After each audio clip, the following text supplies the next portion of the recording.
Hello, everyone. I'm Melanie Welles Creamer, the greenhouse manager here at George Washington's Mount Vernon. Thank you for joining me today. Today, our topic is native shrubs and essential landscape layer.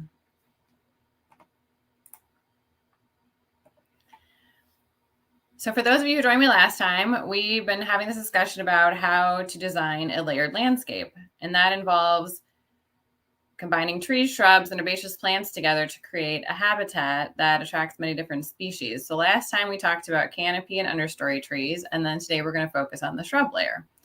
The goal is to get your yard to the point where you have 70% native plant species, and especially important is to focus on having keystone species because those are the species that support the other species in the ecosystem and help them coexist together.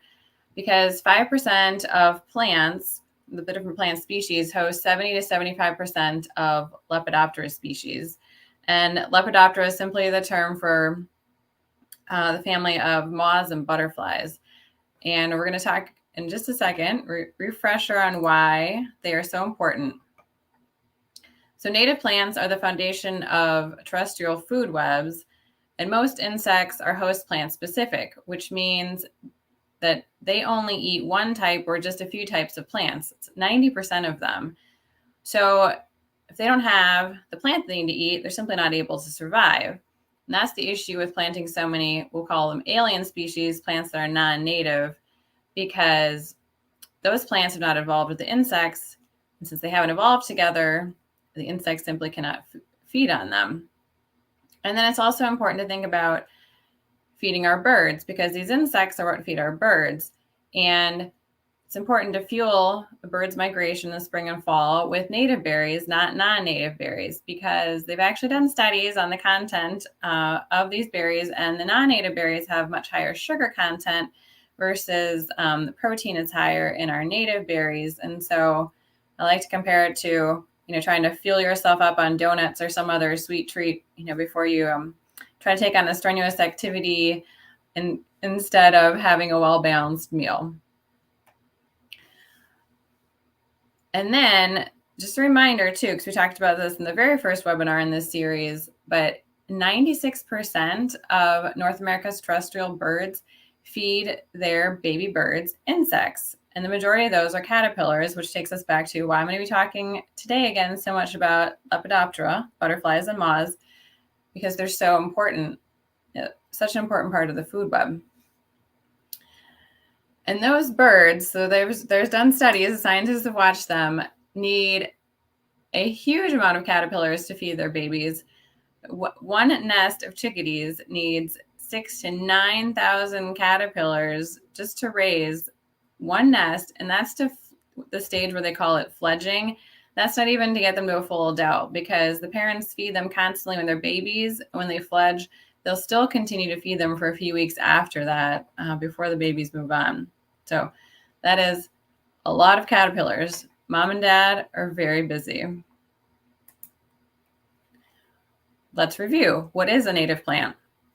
So basically, I think the easiest way to talk about native plants, so it's the plants that are indigenous to that ecosystem and not introduced from anywhere, like outside of the country, or so say North America. Because, for example, you can move a plant from one region in North America to another, and it can actually end up becoming invasive in that area and compete with another native plant for resources. So that brings up, let's talk about what actually is an invasive plant. So an invasive species, and it doesn't have to just be a plant, it can be any kind of living organism that's not native to an ecosystem and causes harm. It can harm the environment, the economy, or in some instances, even people. And what makes them such a problem, these invasive species, is that they grow and they reproduce so quickly and they spread very aggressively. They're a threat to our native wildlife. 42% of the threatened or endangered species are at risk because of invasive species. And it costs us billions of dollars every year to deal with all these invasive species. And here is one of them, the autumn olive. And here I wanted to show you so you can see it, what the leaves look like. And then the fruit on there is green, starts out green, It's starting to ripen a little bit on here to yellow and orange, and then eventually it's going to become red. And you're going to notice, because we're going to look at some more of these invasive shrubs, that if you have them in your yard, please remove them. And they're not all unattractive. And that's the thing. Some of them are very unattractive, and some of them are actually very beautiful, but they're causing so much harm. And as we get into the talk today and talk about our native shrubs, these are all lovely alternatives that you can replace the invasives in your yard with. Because the reality is most of us do have invasive plants in our yard. If you don't, that is wonderful. So multiflora rose, burning bush, or the winged euonymus. Now, burning bush is still commonly sold at many, many garden centers. And if you can see here in this picture, I was trying to give a general show of a woodland. It will come in and it's taken over the whole understory of this woodland canopy. If you see all of the red foliage in there, because it does get beautiful fall color, but there's lots of native shrubs that also get beautiful red fall color that are not going to cause problems in the ecosystem like the burning bush does. Chinese privet, that's something that a lot of people have used to make hedges. That's also a big problem. Wineberry, a very aggressive spreader. I will say the berries are actually quite tasty. I've had someone made something out of wineberries, but you know what? We have lots of other fruits that you can plant just as tasty and don't cause invasive issues. Or honeysuckle. There's lots of invasive honeysuckles that take over natural areas. Japanese barberry. That is another one that is very commonly still sold in garden centers, and it is highly invasive. If you have a mouse problem and you have Japanese barberry, you want to get rid of them. I was watching a webinar recently myself, and it was brought up. And if you just think about it, it's such common sense, but it's something I hadn't really thought about. So the barberries, hence barberry, have really, they hurt all these thorns on them, and they're also really dense. Well, mice love them because the mice can hide under the barberries and be protected from their predators. So if the barberries weren't out there in the environment, the mice wouldn't have that to hide under, and then the owls and the hawks and the fox and the other predators of the mice can go get to the mice. But if you have an area that's being taken over by barberries, you are most likely going to have an explosion of your mouse population. So do us all a favor, get rid of the barberries.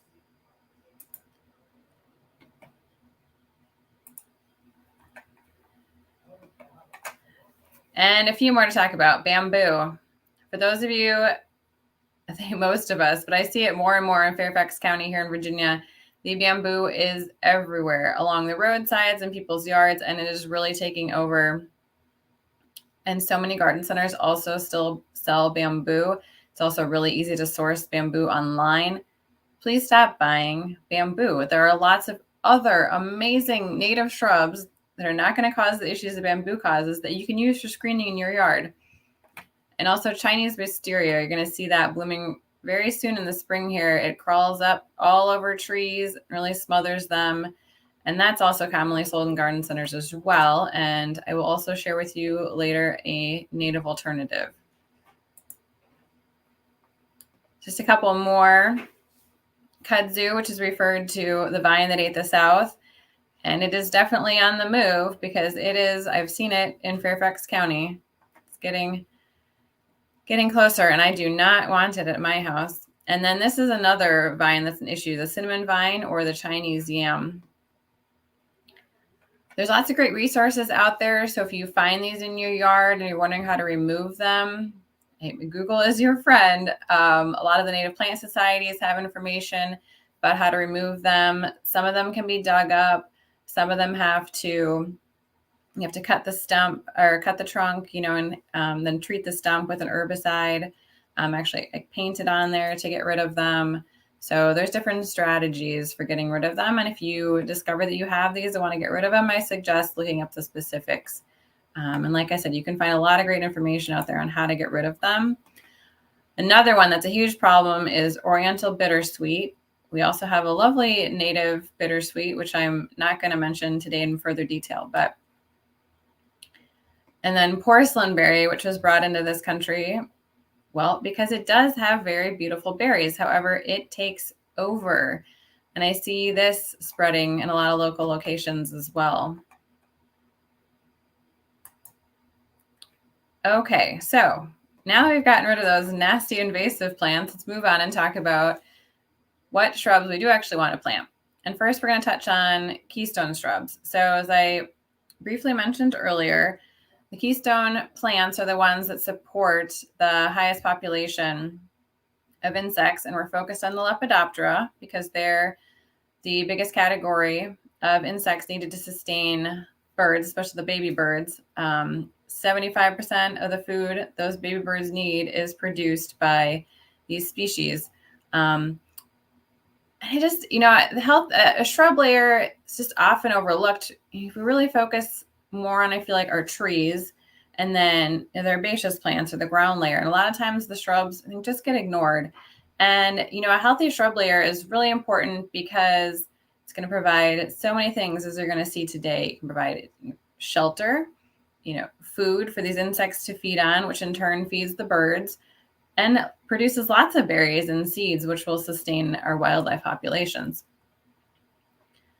So native cherries and plums support over 450 species of Lepidoptera, so those butterflies and moths.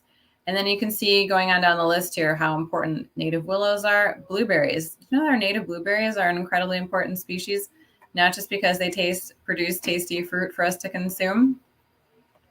All right, so we're going to touch on all of these here as we go through my list today. So first one up is the Chickasaw plum, which gets these really pretty clusters of white flowers in the spring. Great for an average, just medium, well-drained soil. And you're going to notice today a lot of these native shrubs are shrubs that will sucker and form a thicket, which makes them great for erosion control.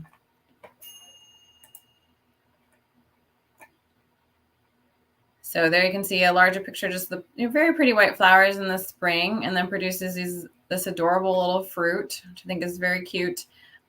It's food for the birds, and it can also be food for you as well. If you want to, you can harvest it and make your own preserves from these plums. Pussy willow. Now, almost all the plants I'm going to talk about today are native to Virginia. This is one. Pussy willow is actually only native to one county in Virginia. It's usually found further north of us, but native willows are so important. And so I just wanted to share this one because I also think, if you just wanted to have like one in your yard, you'll be feeding some caterpillars. And I think this is a really fun one if you have kids. I know my oldest daughter really thinks that the gray catkins that come out are just adorable, and she really likes to touch them. So you might want to just consider putting one in a wild area of your yard. I've also, if you want to refer back to the trees webinar, talked about the black willow as an option for wet areas as well. So the pussy willow is going to want the moist to wet soil, but it actually tolerates drier conditions better than a lot of the other willows. We have one that's actually really close to the greenhouse. It's kind of on the edge of the parking lot. It's not an ideal growing location, and the pussy willow is thriving. Naturally, you can find it along streams, riverbanks. Once again, it can form a thicket, and it's good for erosion control. One of the things last time I talked about with the trees webinar with the black willow was how, because willows do have weaker wood, they when they break off, they easily root. And that's also partly because they're in these moist areas. So very easy for that stem to break off and then root and then make more pussy willows for you. And here's two of the species that you'd be supporting by planting a native willow. This is a morning cloak butterfly. And then on first glance, you look at that other one and say, oh, that's a monarch. No, not a monarch butterfly. That is a viceroy butterfly, which is a butterfly that mimics the monarch butterfly in its looks, because monarch butterflies eat milkweeds, which in turn provides them with chemicals that the birds do not like. The viceroy uses that to its advantage to help deter birds from feasting on it.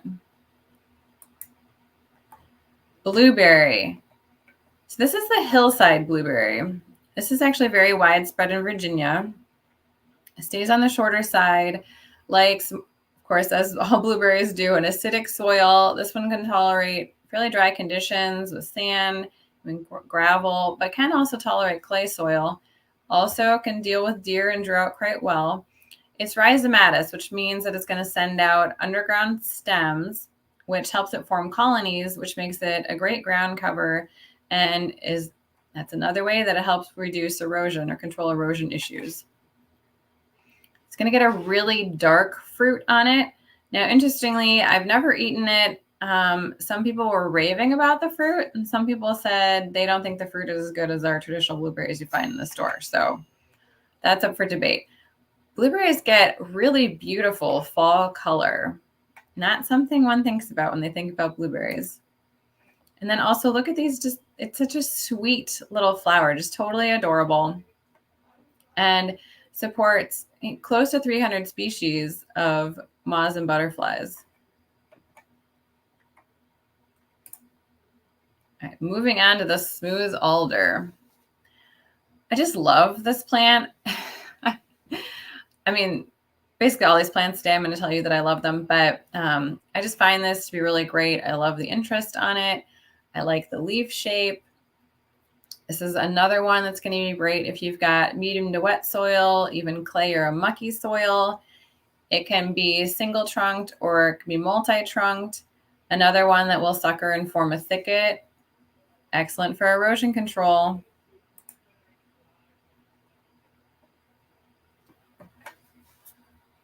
Supports a lot of this Lepidoptera and also sawfly larva, which that's larva, fly larva. Also an incredibly important food in the spring for birds when they're trying to feed their babies. That's the flowers pictured there. And also on the right, the little cones, which I just think are totally adorable. I look at that and I go, well, why wouldn't you want that in your yard? I want it in my yard. It's on my list of things to plant. Native roses are incredibly important to our native insect populations. So this is the swamp rose. Common name, swamp rose. It likes, wet conditions. So this is the rose if you've got wet, even boggy soils, gets pretty pink flowers in the spring and beautiful rose hips in the fall. Now, you say, well, I'd love to have a native rose. I do not have a boggy place to plant it. You could consider the Carolina rose, which also gets a lovely pink flower, beautiful rose hips in the fall, but this is going to want well-drained soils. Now, one thing I will mention is that these native roses can get a little aggressive, so this is not the plant for you if you have a really small yard. This is a plant to consider for a larger yard. But look at all the great benefits of our native roses and everything that they do. They're beautiful for you and doing a lot to support our native insects populations. And rose hips themselves are quite delicious. If you have not had rose hip tea, I highly recommend it. And it's high in vitamin C too. So health benefits. American hazelnut. There's just also something about this shrub that I really find fascinating. I think some people say, oh, the leaf is too coarse. I don't think that's true at all. Does it have a coarser leaf compared to some others? Yes. I think that's an advantage because when you're designing your landscape, you don't want everything to have, a finely textured or smaller leaf. To me, that's not interesting. I like a wide variety of shapes and colors and textures. When you get these together, and sometimes I think people go, oh, that's all green. Well, yes, but there's so many different lovely shades of green. And if you have the leaves with the different textures, the different shapes, and you put them next to each other and they intermix, it provides a lot of interest. And, part of having good design, because we're here to create habitats, but of course you also want it to look attractive to you as well.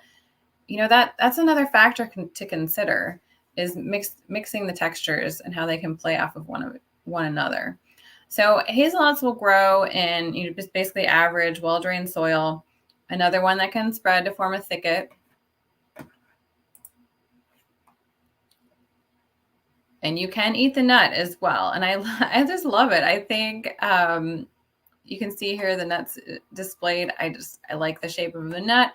I like how the covering around it folds back to display it.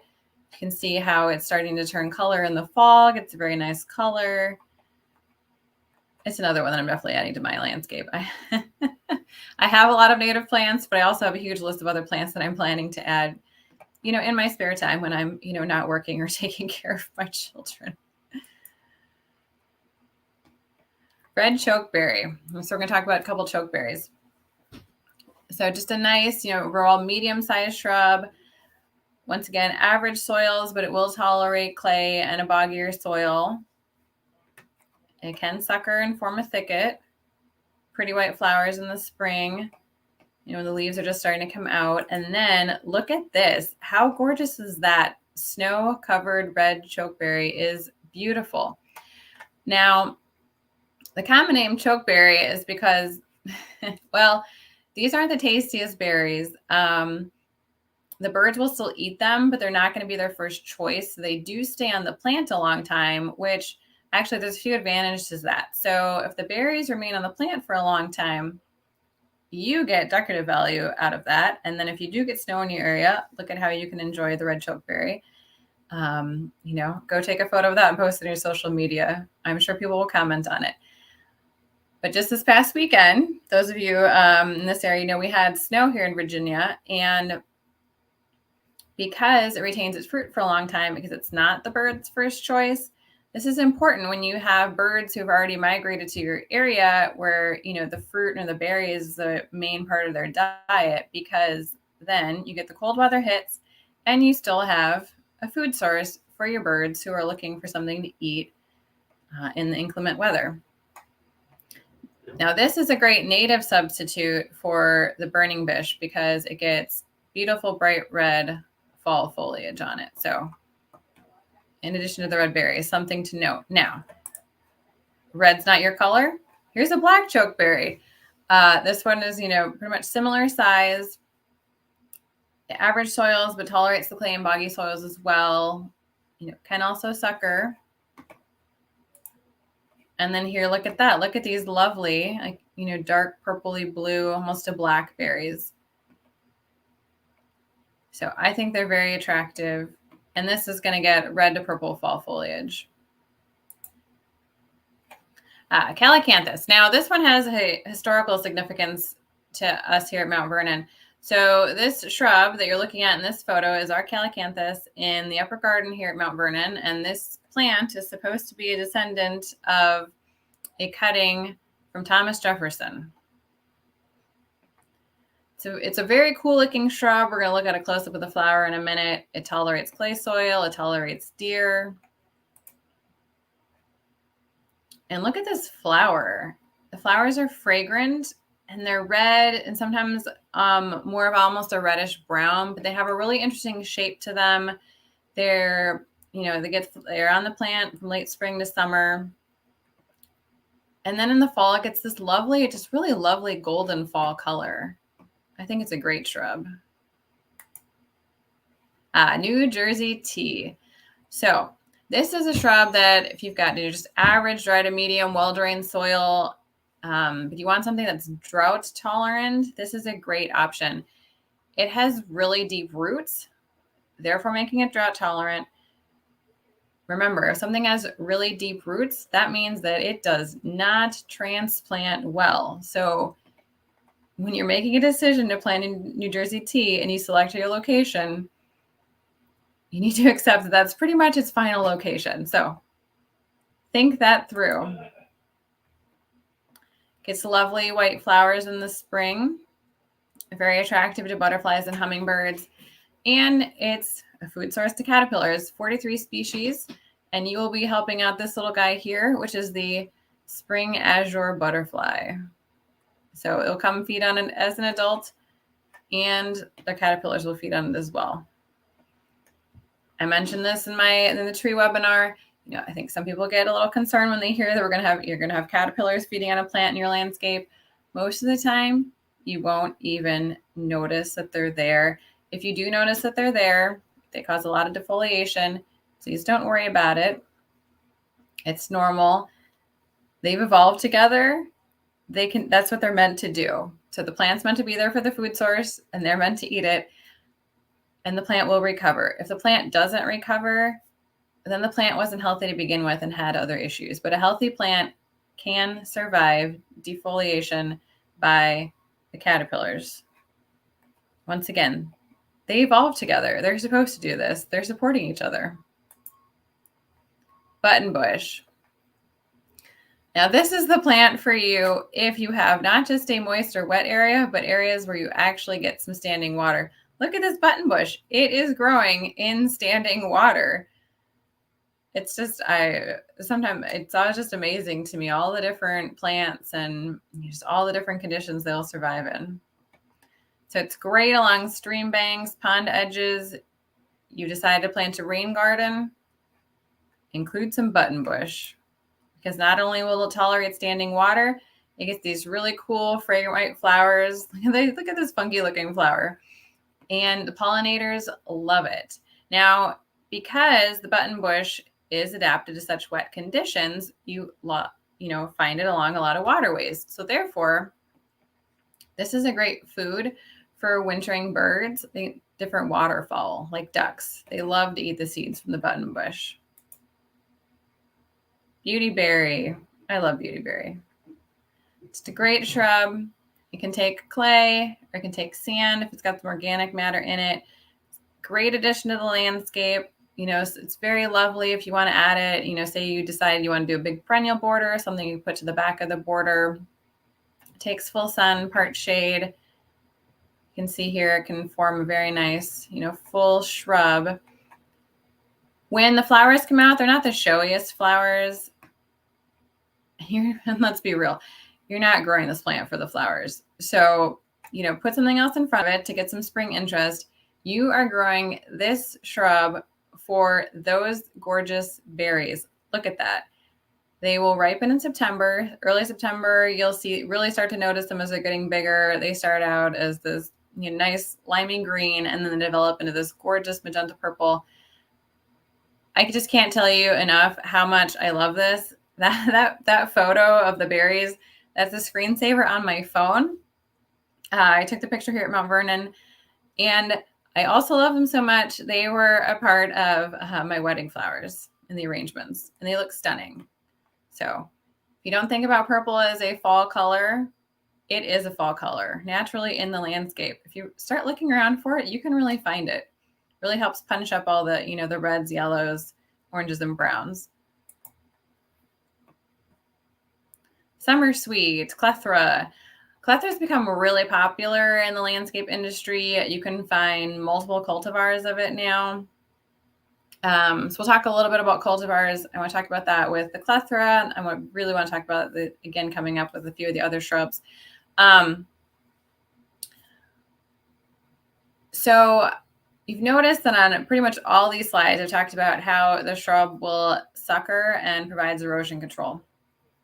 Well, people in the industry have noticed that when you have a cultivar, which means, so basically, okay, let's say I've got a grouping of clethra and they are, all together, and I'm going along and all of a sudden I see one clethra that is much shorter than the others. And I, take that shrub and then I start propagating it vegetatively.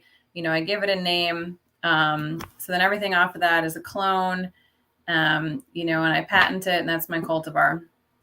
And I selected it because it's shorter. Because a lot of these shrubs, can get very large. Maybe it's not the right size for your landscape, but then they've selected this cultivar and it, stays at 3 feet tall, and that's perfect. That's just the height you want.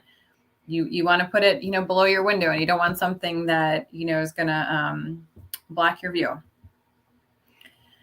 But they discovered if you go with the cultivar, a lot of times that the ability for it to sucker is no longer there. So that's great. If you don't want it to sucker and you don't want to deal with pruning off the suckers on some of these other shrubs, then you know what? You should definitely consider a cultivar. But if you're buying the plant because you have an area and the issue is erosion and you're trying to provide control, then you don't want a cultivar. You want to get a straight species because that's what's going to sucker, form the thicket, and help you hold your soil in place and control that erosion.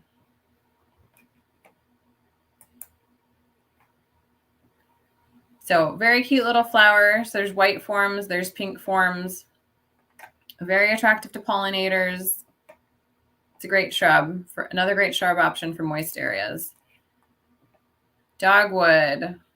So this is pretty much a shrub that I feel like everyone knows, although I feel like most people commonly think of like the red twig dogwood, and they are stunning in the winter. This is another option. This is the silky dogwood.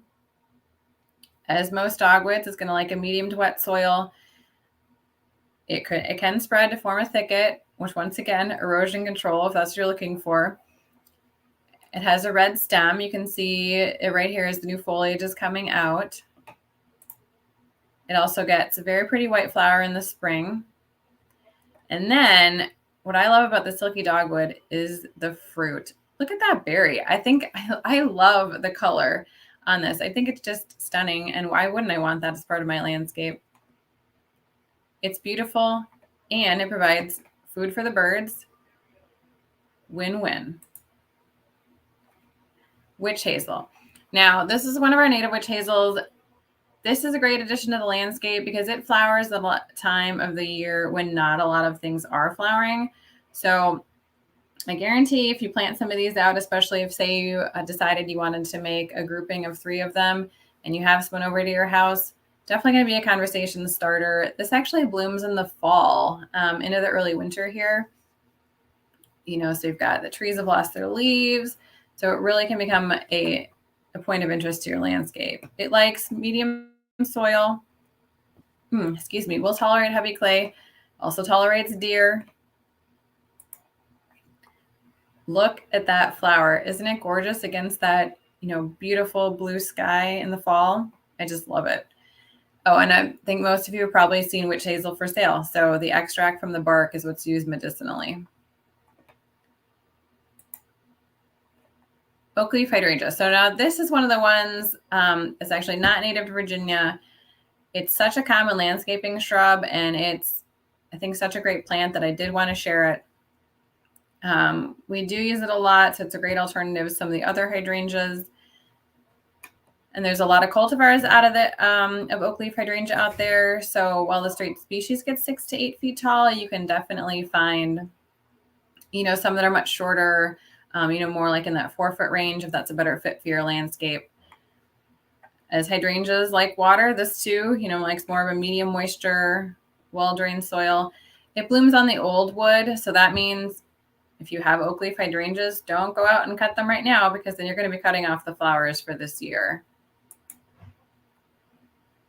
And they get these, they're just really beautiful, the panicles of the flowers. Like this one here is white. You can find a lot of them now too that definitely get more pink tinges to them as well.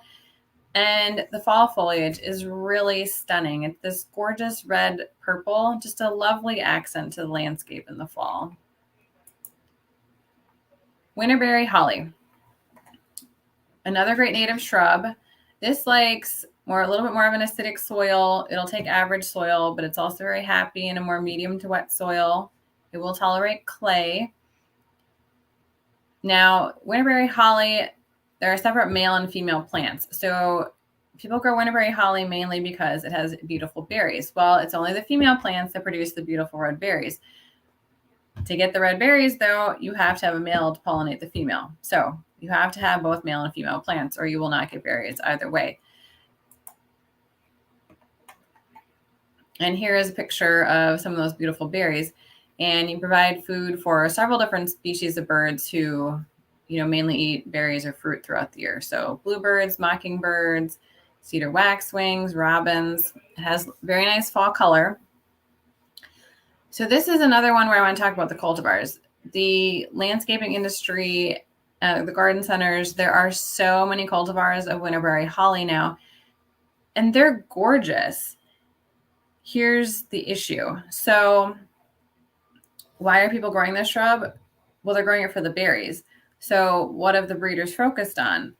The berries. And mostly that means making the berries larger. Well, here's the problem with that. So it might be very beautiful to you, but sometimes the berries are actually so large that the birds can't actually eat them. Like that's the thing about the straight species, because the birds and the straight species, ilex, evolve together. The birds are meant to consume those berries. And that's just simply not the case with cultivars. So, but everything has its place. So here's, an option you could think about. So say you just, you find one of those cultivars at the garden center and you really love it because instead of this, more traditional red, it has more of an orangey color to it. You can find all shades. There's so many shades of red, orange, like even apricot, and kind of yellowy ones. All right. So you found one and you've fallen in love. How about planting that out in the front of your house and then think about putting, some of the natives, just the straight species, like in your backyard. So you've got winterberry holly in your front for your decorative purposes. And then you've got winterberry holly in the back to feed your wildlife as well. Something to think about. Spice bush. Now, the spice bush is a shrub, another one that we've got male and female plants. So once again, you want to get the fruit, got to have a male, got to have a female. Dew tolerant, clay tolerant, and it can actually take a lot of shade. The thing to remember when you do that, because there are a few of these that can take a decent amount of shade, you just have to remember the plant is not going to be as compact. It's going to be more leggy and spread out and have more open habit if you're going to plant it in heavier shade. And here is another reason, in addition to the attractive fruit for planting the spice bush, it is the food for the spice bush swallowtail caterpillar. Pictured there, that little guy was actually out in our hoop houses this last fall. If you want to go out and hunt for them, you can. So if you plant the spice bush in your yard and you go out and look for them in the summer, the way to find them is they actually make a little home where they roll up a leaf and he's tucked in there. So I just gently, peeled apart the leaf to look at him hiding in there, and then he will develop into that beautiful butterfly pictured on the right. 9 bark. So 9 bark's great for just, average soil. Take some dry. It can also take clay. Some pretty harsh conditions though. I think shallow, rocky, drought. Black walnut. There's quite a few native plants that will coexist just fine with black walnut. Why is that? Well, it's because they've evolved together and therefore they've learned to live together. Gets the attractive white flowers in the spring. You're going to feed caterpillars, and you're also going to feed this really cool looking 9 bark calligraphy beetle, which I think just looks really cool. And it got its common name 9 bark because the bark's going to kind of peel back, and somebody thought that theirs had 9 layers of bark, so it got named 9 bark. Also very attractive fall foliage color. Another shrub that's a lot of breeding has been done on, so you're going to find a lot of different colors out there if you go to the garden center. So we're going to talk about cultivars and the place for cultivars and the place for the straight species. You want to attract and feed the wildlife, straight species, or a cultivar that has a leaf that's still pretty close to green. The closer you get, or the redder, more purple the leaf of the cultivar, the less attractive it becomes. They've found that the insects just really don't like to feed on red or purple foliage because of the pigment it contains. It's not very appealing to them. So if your purpose, which one of our purposes is here, is to attract and feed, the creatures that make up our food web, straight species. Decorative, cultivar. So once again, maybe you put some of the ones that you find to have a very attractive leaf in your front yard and create a native area in your backyard. You want to, where you feel comfortable letting it go a little bit more wild looking. Our native azaleas. I love our native azaleas. I think that they are absolutely stunning. This is one of the pink ones, a pinkster azalea. It can take full sun. You're going to find these, though, mostly in part sun, part shade. So right along the edge of woodlands, they're really common. For those of you who live locally, start looking along 235 in the spring. If you're looking for them, they're there, and you'll see them as you drive down 235 towards Mount Vernon. So I get to see them on my morning commute into work when they're in flower. They need acidic soil, and they really like it to be rich and moist, but well drained. No standing water for these guys. They will sucker and form a thicket if you let them. Oh, and then here's a picture of it just budded. And they're just, I mean, I don't have any words. It's just such a lovely flower. Bumblebees love it. They get fall foliage color. I will mention this though.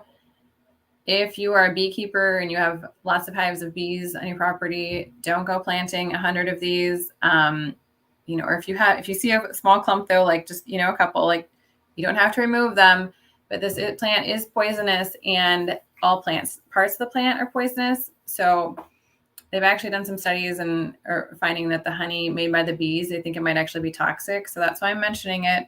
So just food for thought. Oh, and one other thing before we move on, I want to mention. So in contrast, the Asian azaleas, our native azaleas, is a deciduous azalea. So it's not going to retain its leaf throughout the winter like the Asian azaleas do. Now, a lot of our native shrubs, you're going to find, a lot of foliage is really concentrated on the top, and the bottom may have more open look to it. A lot of those shrubs are meant to coexist with an herbaceous ground layer. So that's why they don't have leaves at the bottom or can look leggier. That's one thing I want to mention about this native azalea, because you can notice, as they get older, that they really start to stretch out. So that just means that you need to tune in for the next talk where we talk about the herbaceous plant layer, and you can think about what you could plant underneath the native azalea. Fragrant sumac. This is a great ground cover for, full sun or part shade, just average dry up to a medium soil, tolerates clay, tolerates drought, another one that tolerates black walnut. If you're going to go with a straight species, it will sucker and form a thicket, which is really great for erosion control.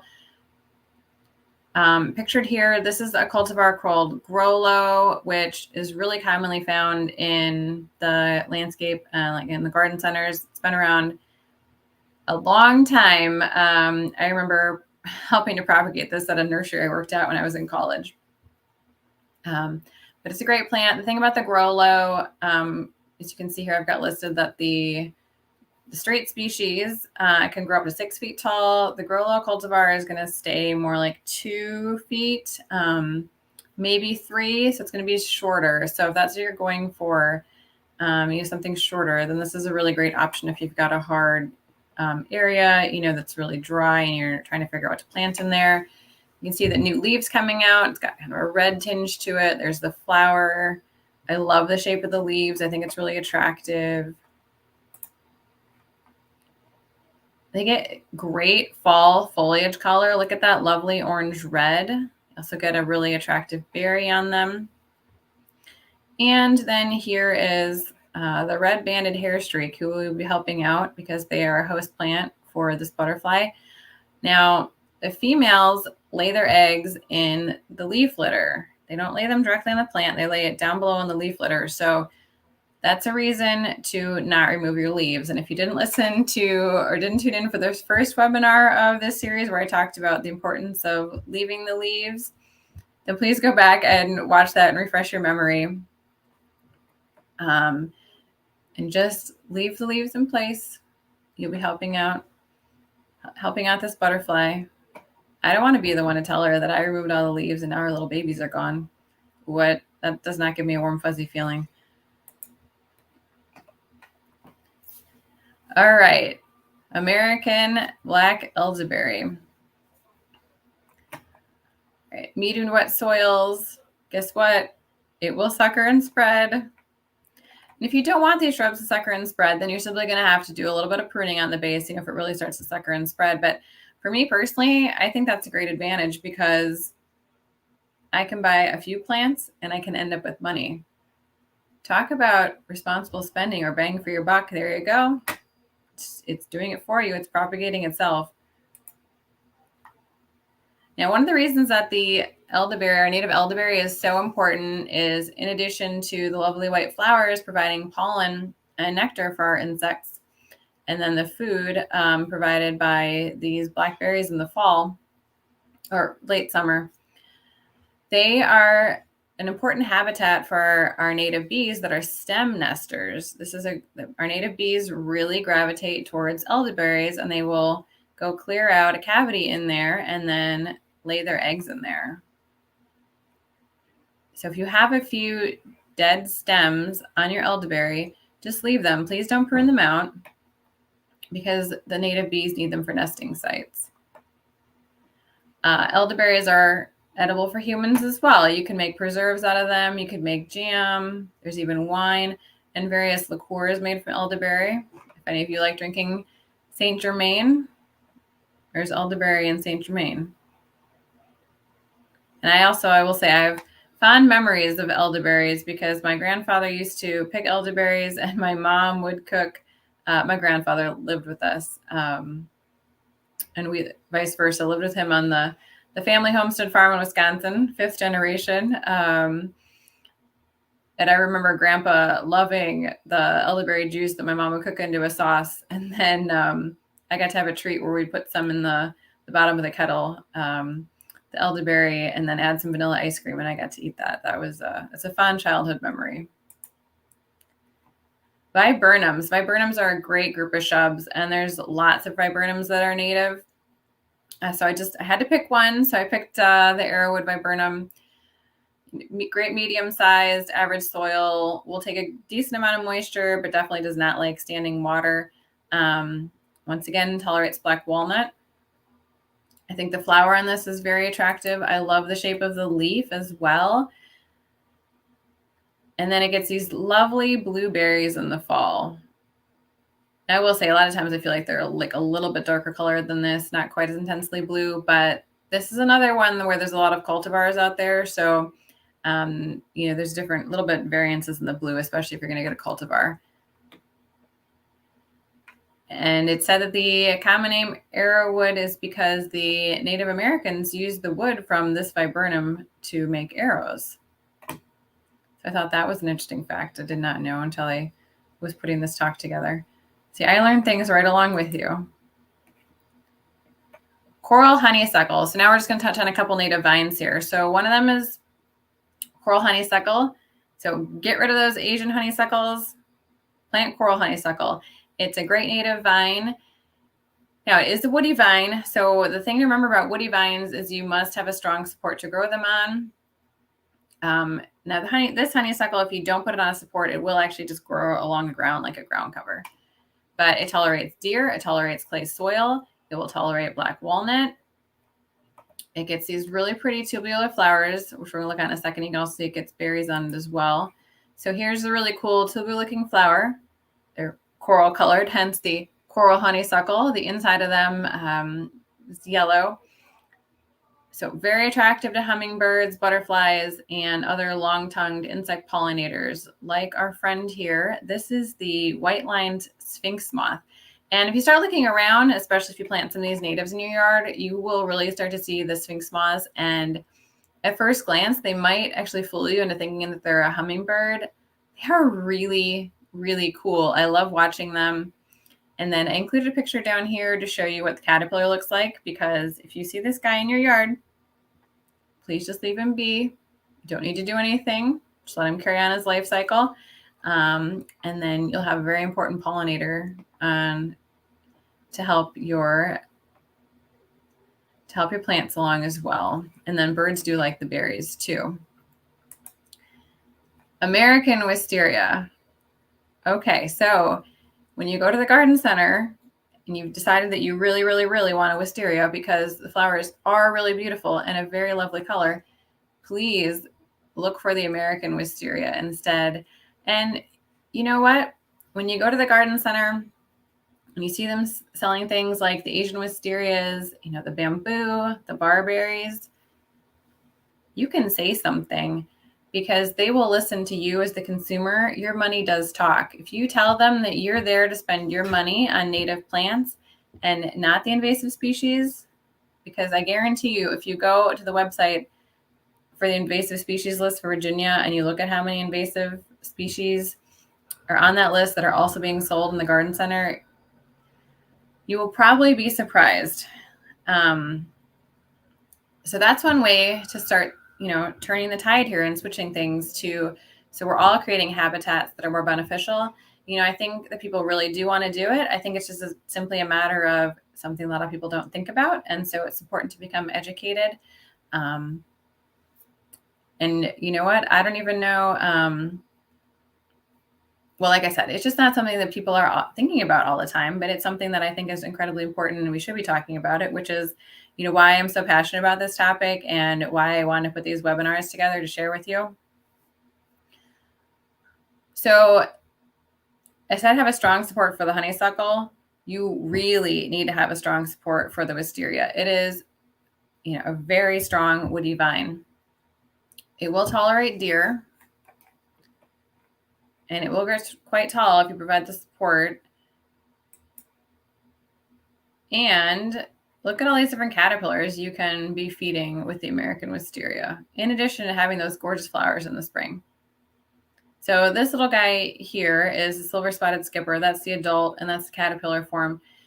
I just want to show some of the caterpillars just to, it's back to like changing the mindset. So you see a caterpillar out there munching on the leaf, and instead of the instant response being, oh no, I have to get rid of the caterpillar, let's change the conversation to the instant response is, oh cool, look at that caterpillar. And that caterpillar is like, it's like a chunky caterpillar. I like to say that about some of the caterpillars. They start to get bigger, and I, think about how happy is that going to make some bird parent to find that caterpillar, because look at that nice, juicy, nutritious morsel that I can take to feed my babies.